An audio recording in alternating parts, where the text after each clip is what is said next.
Je rappelle que le débat sur la peine, ce n'est pas normalement un débat qui intéresse la partie civile, dans le sens où cela concerne essentiellement l'avocat général qui se lève pour requérir la peine.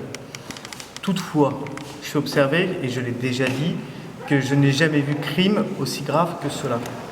Je n'ai jamais vu des faits aussi abjects, abominables. Je crois qu'on est au comble de l'horreur. Je rappelle que cet accusé est jugé pour avoir poignardé à plusieurs reprises une jeune femme de 17 ans qui n'avait rien demandé à personne, qui était absolument innocente. Par la suite, il l'a tellement frappé au visage que le massif facial s'est enfoncé. On a un fracas du crâne.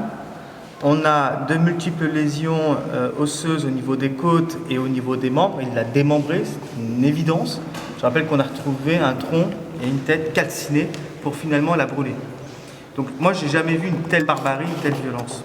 Ce que je constate, c'est que ce matin, on s'est attaché à la personnalité de l'accusé.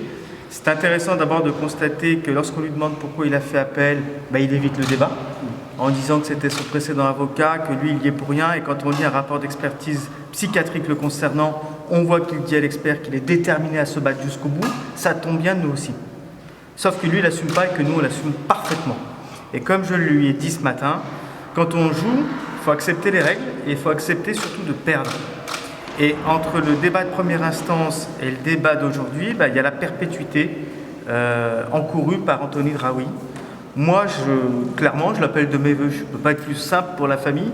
Comme quand je vois que j'ai un accusé qui me dit qu'il n'a aucun regret, à peine du remords, et encore, ni pour la victime, ni pour la famille, donc pour lui, je dis qu'on a un accusé qui ne reconnaît pas les termes de sa responsabilité, qui n'assume pas, et où le risque de récidive est majeur, très clairement. Donc je dis qu'en face de tout cela, et surtout du constat effarant, qu'il a déjà eu une matinée entière où il a pris la parole pour se défendre, et au cours de laquelle, vous l'avez constaté vous-même, en audience publique, il n'a pas eu encore le moindre mot pour la famille de la victime ou pour Marie-Jeanne.